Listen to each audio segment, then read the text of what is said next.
Teleimpacto, lo que necesitas saber.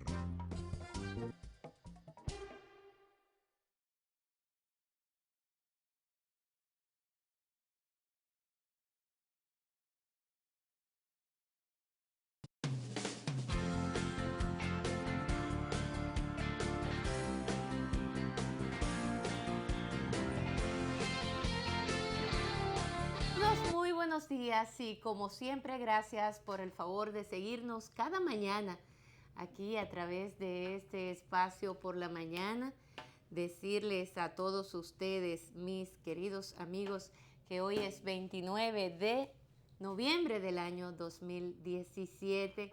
Se va agotando el tiempo, ya va entrando poco a poco el mes de diciembre, y con la expectativa de que a partir del día 4 de diciembre empiecen a circular unos chelitos en las calles, y entonces se dinamice un poco el comercio, porque la cosa no está muy buena.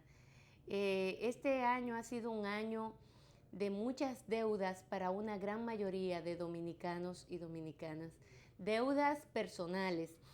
Deudas no para adquirir propiedades, ni mucho menos, sino más bien deudas para cumplir con compromisos personales, digamos que aparentemente, y por lo que está sucediendo y la manera en que están aumentando ese tipo de préstamos en los bancos, te habla a ti de que efectivamente, sobre todo la clase media, ha dejado de percibir los recursos necesarios para cumplir con sus obligaciones básicas, entiéndanse servicios de teléfono, cable, luz, alquiler de vivienda o pago de préstamo, el tema del uso de la tarjeta para una serie de compra de productos también básicos como los alimentos, los combustibles, etcétera.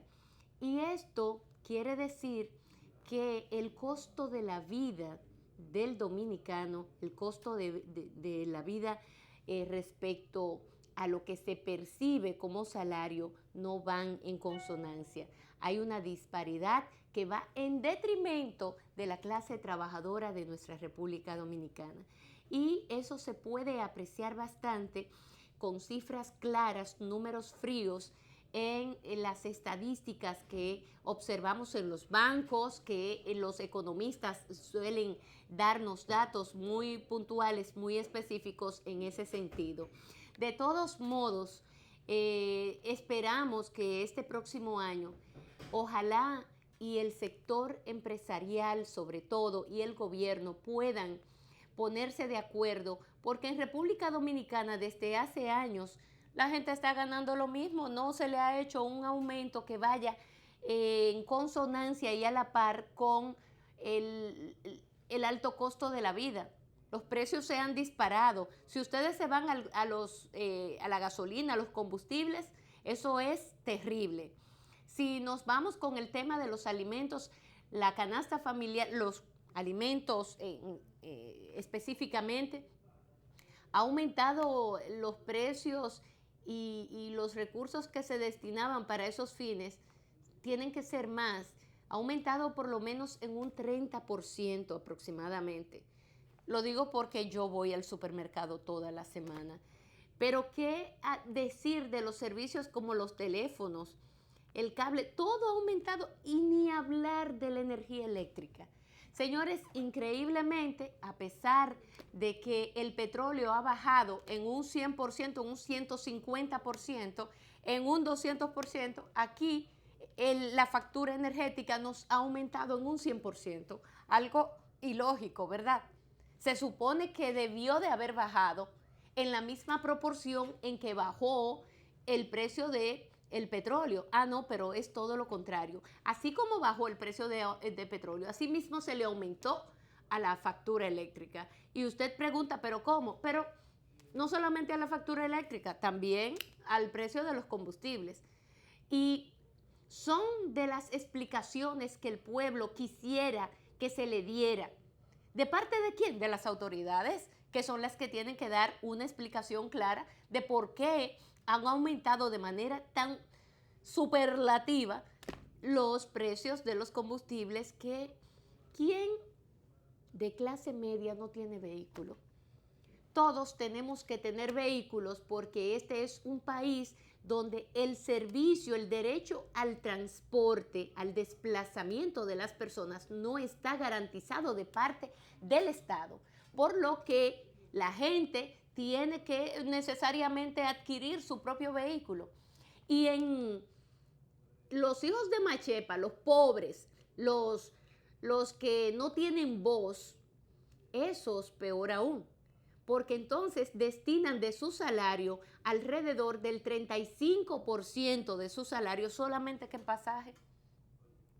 Entre el 35 y el 40% del salario que perciben mensualmente lo tienen que destinar para pagar su desplazamiento desde su casa hasta su centro de trabajo. Eso aproximadamente es lo que se gasta.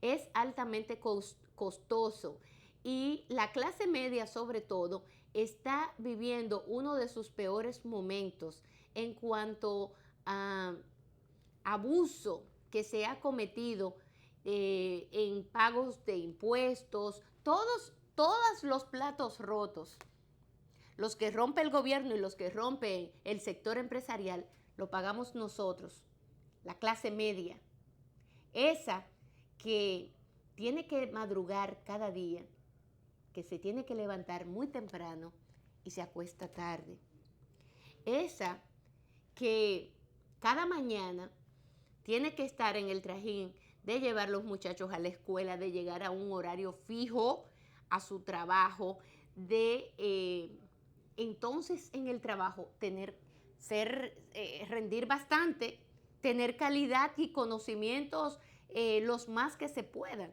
Aquí hay un gran grupo de profesionales con una y dos maestrías, MBA y todas las cosas, y esa gente, los salarios que perciben están entre los 35 y 40 mil pesos, y cuando inician, entre los 20 y 25 mil pesos. Una cosa lastimosa, pero es la realidad dominicana. Y con eso amanecemos hoy. Pero no todo es tan negativo. Hay que dar gracias a Dios porque cada día podemos levantarnos, tenemos las fuerzas necesarias para levantarnos de nuestra cama. A propósito de tantas personas que hoy están luchando en la sala de un hospital o en sus propias casas con cualquier tipo de enfermedad, sea esta muy grave o sea una enfermedad, qué sé yo, que sí se puede buscar tratamiento, etcétera. Pero hay que tener fe para todos esos que están en camita, que se sienten mal, que tienen alguna dolencia, aquellos que también se le ha diagnosticado alguna enfermedad grave, siempre refugiarse en el Señor, siempre refugiarse en Dios, tener fe, porque las oraciones Dios las escucha. Hay las oraciones, sobre todo cuando se hacen en cadena, cuando hay tantas personas que oran por ti, y que Dios al final escucha la oración. Y son muchos los que de diagnósticos prácticamente de desahucio, entonces al final reciben buenas noticias. Entonces eso nos tiene que alegrar, a todos nos tiene que alegrar. Miren, señores, yo veo cómo anda la región, siempre se lo digo a mi público, y le he dado mucho seguimiento a lo que está pasando en Honduras. En Honduras, estas elecciones del pasado domingo amenazan con ser violentada la voluntad del pueblo hondureño. Una barbaridad lo que está pasando en ese país. La pregunta que me hago es ¿por qué la comunidad internacional en sentido general, entiéndase la OEA y otros organismos más, no han reaccionado como deberían de reaccionar? sí han un poco quizás alzado la voz, han fijado posición, pero no van más de ahí. ¿Qué presión está recibiendo ese gobierno de Juan Orlando Hernández que no sea la de la oposición? Yo lo que espero es que la oposición sepa cómo hacer su trabajo y llame a las calles a la gente, porque ustedes dirán, no, porque eso es una presión muy grande, no, porque eso es poner en riesgo a la gente. Los pueblos tienen que luchar por sus derechos. Y de la única manera que luchan por sus derechos es así, porque no tenemos otra herramienta. Y yo espero que todas esas denuncias que se están haciendo, ellos están retrasando el proceso para darle tiempo a cambiar las boletas y se han encontrado cientos de miles de boletas en los zafacones, firmadas y selladas por la Junta, por cada colegio electoral, en los zafacones que son votos a favor del candidato opositor de Salvador Marsala.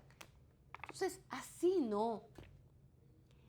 Porque no solamente es alzarse e imponerse, es que se le están violando una serie de derechos a todos esos ciudadanos que ejercieron su derecho al voto. Se le está violentando. O sea, ¿para qué ir a votar entonces? Si hubiese quedado ya el presidente actual que violó la Constitución, siendo un candidato, además, un candidato que es de por sí inconstitucional, ilegal. Por encima de eso, también se quiere imponer a las fuerzas. Y yo creo que son de las señales de las que nosotros tenemos que estar atentos. Lo que yo estoy observando es qué va a hacer el pueblo hondureño, cómo va a actuar ese grupo político que tiene una gran responsabilidad de hacer valer los derechos que tiene ese pueblo hondureño. Porque de lo contrario, de nada sirve que se realice un proceso de votación cuando la voluntad del pueblo no se va a respetar. Eso es de lo que es la democracia en calzoncillos. Eso es la hipocresía más grande. Y el tolerar ese tipo de cosas es lo que nos lleva a ser pueblos doblegados, sumidos ¿a qué? A la opresión, a la imposición del poder por encima de todas las cosas. Y es lo que ningún pueblo que se respete puede permitir. Por eso es que si se tiene que salir a la calle a luchar, a defender esa voluntad del pueblo, hay que hacerlo. Oh, pero ¿a qué tanto se le puede tener miedo? ¿Miedo a qué? Hay que pensar en nuestros hijos, en nuestros nietos, en esas generaciones que vienen detrás de nosotros y que nosotros tenemos el deber de garantizarle a ellos, de dejarle a ellos un mejor país, un país donde sus instituciones sean cada vez más fuertes, donde no es verdad que ninguna persona pueda venir y alzarse con el poder o quedarse en el poder, enquistarse en el poder simple y llanamente porque el poder lo puede todo. No, el pueblo tiene también poder y tiene un poder que a veces es muy silente, pero que cuando esos pueblos reaccionan, miren, hay que fuñirse. Entonces, yo pienso que el pueblo hondureño tiene ahora mismo también esa gran oportunidad de desafiar a ese poder, de decirle a ese poder que por encima de él, que por encima de ese presidente están las normas, está la institucionalidad y está la voluntad de una gran mayoría que ha dicho que no quiere a ese señor ya gobernando su nación, dirigiendo los destinos de esa nación.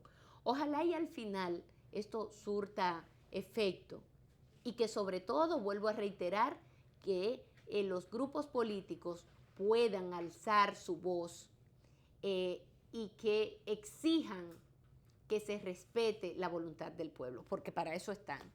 No es para estar solamente discursiando bonito, y no, es para eso y hacer el llamado que tenga que hacer y que se lleve hasta las últimas consecuencias. Porque los derechos hay que, señores, de la única manera que los pueblos crecen, se desarrollan, progresan, es respetando nuestra constitución, nuestras leyes, nuestras normas, la institucionalidad, haciéndola valer bajo un régimen de derechos y deberes. Es de la única manera que una sociedad puede avanzar, porque eso significa que es una sociedad organizada, que es una sociedad donde se le da garantía al ciudadano en cada uno de esos deberes y esos derechos que tenemos. Eso es el mundo civilizado. Pero queremos vivir en un mundo de boicot, de caos, y no puede ser.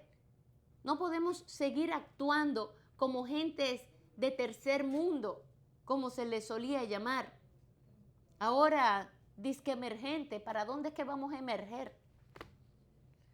Y yo creo que ya es tiempo de que los pueblos empiecen a alzar su voz. Si se ha alzado en tantas ocasiones, una vez más, miren, eso es lo de menos. Ahí está la historia. Y por eso es que es importante conocer la historia de nuestros pueblos. Miren, hoy temprano, sin hablar y sin decir muchas cosas, voy a irme a pausa porque tengo dos invitados en el día de hoy. Primero voy a conversar con Luis de León, miembro del Partido de la Liberación Dominicana y miembro del Comité Central de esa organización política, que viene con algo muy puntual. Así que nos vamos a pausa y retornamos en unos instantes.